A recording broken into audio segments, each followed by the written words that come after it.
주간 EP의 가십입니다. BBC 스포츠 칸에 올라가 있는 가십을 좀 요약을 해서 체크를 해왔는데요.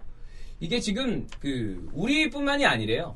지난 뉴캐슬전 패배 이후에 한국 축구 커뮤니티, 특히나 맨유 팬 사이트들은 난리가 났었고요. 다른 쪽에서도 다 맨유 얘기를 하고 있지 않습니까? 근데 BBC 가십에도 제가 6개를 가져왔거든요. 6개 중에 4개가 맨유 겁니다. 아주 난립니다. 일단 첫 번째 보겠습니다. 메일에서 이야기를 했는데요. 솔샤르가 덜덜 떨고 있다.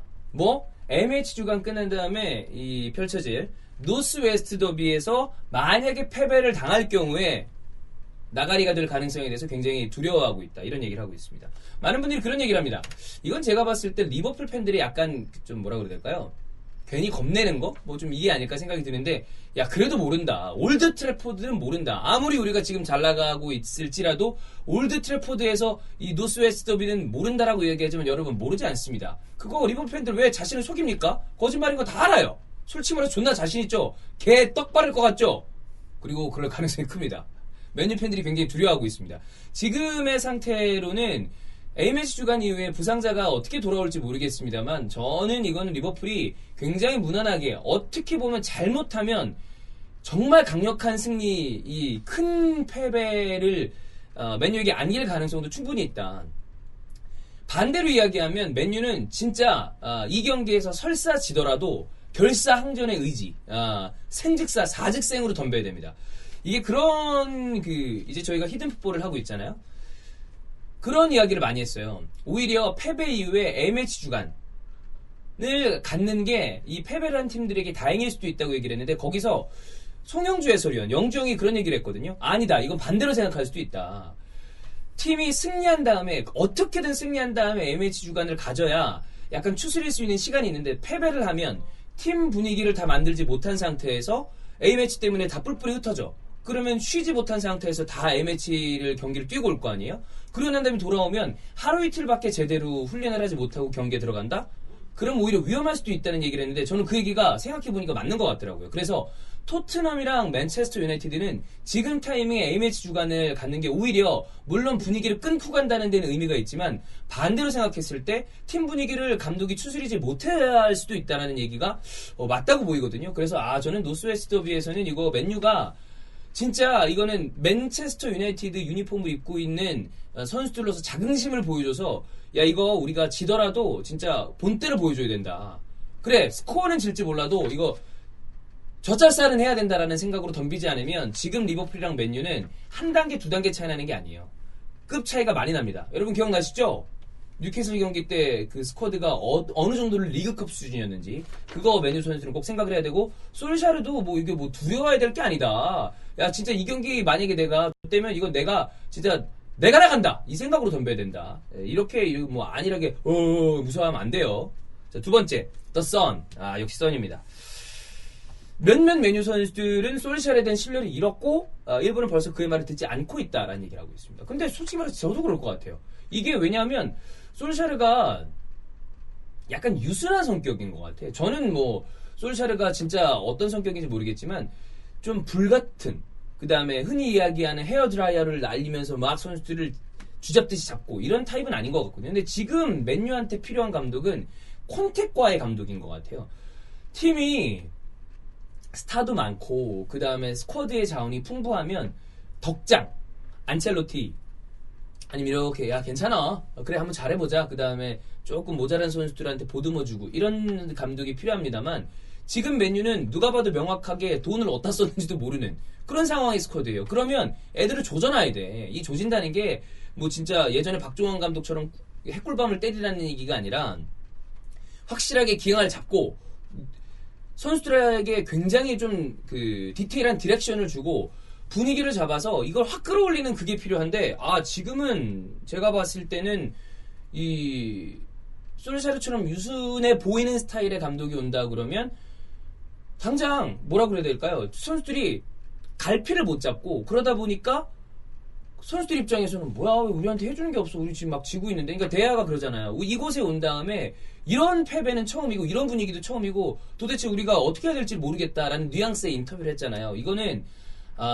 리더가 없다. 피치 위에 리더도 없을 뿐더러 라커룸, 그 다음에 벤치에서 리더도 없어 보인다라는 생각이 들고 말을 듣지 않고 있다. 이건 아니거든요. 왜 그런 얘기 하잖아요.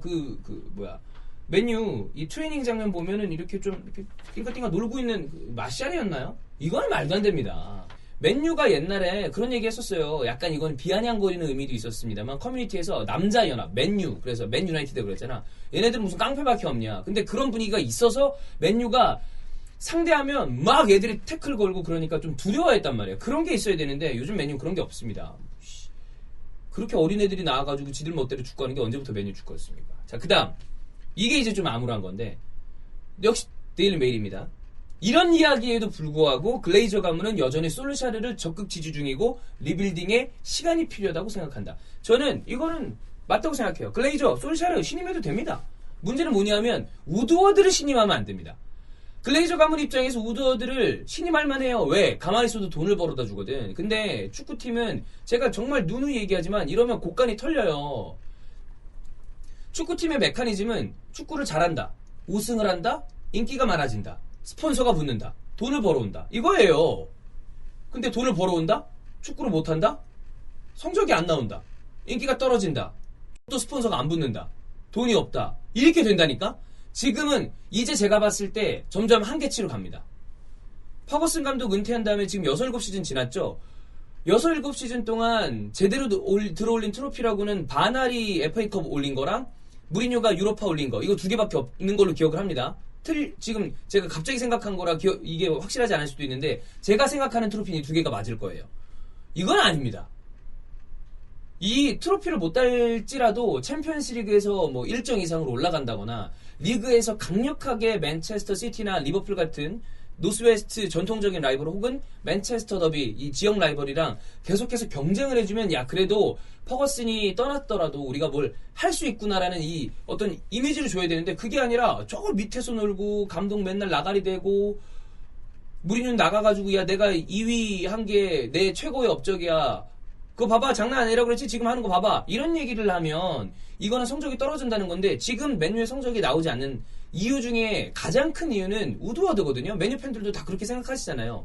우드워드는 축구 성적에 지금 이 생각을 하는 게 아니라 축구 외적으로 돈을 벌어다 주는 건데 축구 클럽은 축구 외적으로 돈 벌어다 주는 거는 그건 가외 수익이에요. 축구가 기본적으로 잘 돼야 이게 따라오는 거라니까. 근데 축구가 안 되면 이거 나중에 따라 안 붙습니다. 근데 이 새끼가 뭐 단장 선임할 생각은 안 하고 지가 뭐 아도를 치려고 그러면 안 돼. 네. 그래서 이거 글레이저 가면은 솔샤르는 신임해도 돼. 대신 우드워드를 바꿔야 됩니다. 그러면 팀 이 전체 보드진을 잘 꾸려놓죠? 감독 바꿔도 돼요. 퍼거슨 정도 되는 감독 아니면 바꿔도 돼. 새 감독이 오면 돌아갑니다. 그러니까 레알 마드리드나 바르셀로나나 아니면 뭐 이 체계가 갖춰져 있는 이 단장 체제, 그러니까 뭐 유벤투스라거나 이런 팀들은 설사 약간 낙폭이 있더라도 감독을 바꿔 끼면 결국에 돌아와요. 왜? 위에 그 기업으로 친다 그러면 감독은 중간관리자잖아요. 그러니까 이 사진이 제대로 갖춰져 있으면 중간관리자는 유능한 사람으로 바꿔 끼면 되거든요. 이 문제가 있다. 자, 그 다음 톡스포츠 맨유 윙어 리 샤프는 솔샤르가 이적 시장에서 4,400억 원의 이적 자금을 풀고 해리 케인을 영입하려고 한다. 중요하지 않습니다. 해리 케인 영입하는 거 좋아요. 지금 해리 케인을 갖다 껴? 이거보다 성적은 올라가겠지. 앞에 레시포드가 있는 거랑 해리 케인이 있는 거랑은 다르니까. 근데 뒤에 그런 선수들이 있죠? 뒤에 무슨 링가드가 넘버 10 하고 있고 오른쪽에 안드레아스 페레이라가 있고 그 밑에 프레드! 이렇게 있으면 안 된다고. 해리 케인이 있어도 그건 안 돼요. 그러니까 아까 얘기했지만 4,400억 원의 이 이적 자금을 제대로 된 풋볼 디렉터가 쓰게 만들어야 솔샤르가 오든 그 뒤에 하다못해 누구야? 뭐 광주의 박진석 감독이 오면 이 돈으로 뭘 잘 쓸 겁니다. 이건 아니에요. 예, 리샤프가 이게 맨유 윙어 예전 레전드잖아. 근데 이거 뭐 이 얘기를 한다는 거는 뭐 어디서 들은 얘기가 있겠죠. 뭐 근데 이게 진짜인지 아닌지는 중요하지 않아요. 빨리 맨유는 우드워드를 바꿔야 됩니다. 그 다음 잉글랜드 대표팀 수비수 글렌 존스는 해리 케인이 토트넘을 떠나서 맨체스터 시티로 이적할 수도 있다고 말했다. 이거는 뭐 가능성에 대한 이야기를 얘기하는 것 같아요. 근데 맨시티는 저희가 어제 올라간 유튜브에서도 얘기했지만 공격수도 공격수인데 왜 펩이 이렇게 예전처럼 과감한 전술을 안 쓸까요? 지난 경기에서 주안 칸셀로를 왼쪽에 쓴 거는 뭐 괜찮은데 저는 펩이라면 변태 전술을 쓸 법하다고 생각하거든요. 과감하게 백스리를 써보는 거지.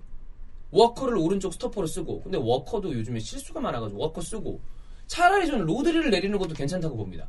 로드리 써. 그 다음에 이제 존 스톤스가 이제 돌아온대요. 뭐 존 스톤스를 쓴다거나 뭐 이런 식으로 쓰고, 그 다음에 왼쪽 윙백에다가 다른 선수 쓰고, 그 다음에 오른쪽에다가 뭐 칸셀로 쓰고, 이런 식으로 페르난 주니어를 미드필더로 올리고, 그 다음에 공미 2명 쓰고, 이런 식으로 해도 될 것 같거든요.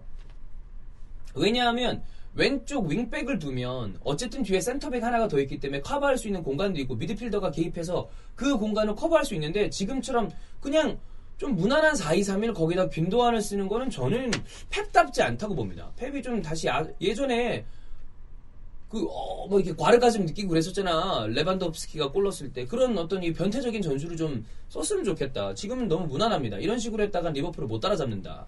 이런 생각이 들고요. 마지막 가디언의 얘기입니다. 첼시 포워드 크리스티안 플리식은 첼시에서 출전 시간을 확보하지 못하는데 좌절감을 느끼고 있다. 느낄만 하죠. 근데 플리식은 이따위로 하면 안 되거든요. 이거는 약간 지금 도르트문트한테 사기당한 건데, 제가 생각했을 때 조심해야 될 선수 또 있습니다. 제이든 산초. 지금 산초 약간 내려가고 있어요. 그러니까 산초가 플리식을 밀어낸 건 맞는데, 지금 산초 보면 약간 스트레스택 하는 느낌이거든요. 뭐 파블 감독이 좋지 않기 때문에 새로운 좋은 감독이 와서 도르트문트가 다시 올라오면 산초가 어떻게 될지 모르겠지만, 산초도 약간 지금 느낌으로는 잠깐 반짝한 느낌이에요. 좋은 선수지만 이렇게 잠깐 반짝한 선수들을 큰 돈 주고 사면 나중에 위험합니다. 그렇기 때문에 첼시는 지금 페드로 윌리안이 스쿼드 멤버가 되고, 허더슨 오도이, 플리식, 아니면 메이슨 마운트, 이렇게 젊은 선수들이 핫하게 반짝반짝 해줘야 되는 팀입니다. 왜? 램파드 감독은 존나 뛰는 감독이니까 젊은 선수들이 뛰어줘야 된단 말이야. 근데 여기서 원래는 지금 제가 봤을 때 이상적인 그림은 오도이 플리식이 잘해주고 페드로 윌리안이 그 뒤를 받쳐주는 게 진짜 이상적인데, 플리식은 지금 못 쓰잖아.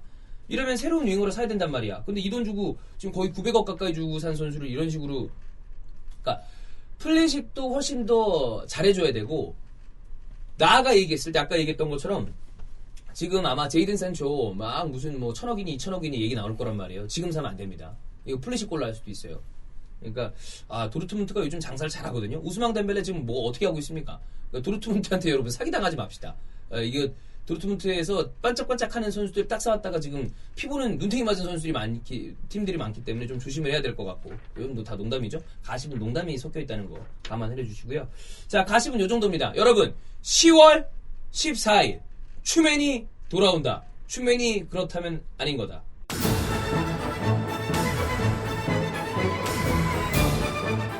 요즘 제가 너무나 좋아하는 노래를 들으면서 퀵뷰 추천 들어가도록 하겠습니다. 위 아래 위 아래 위 아래 위 아래 위 아래 위 아래 15초 남았습니다.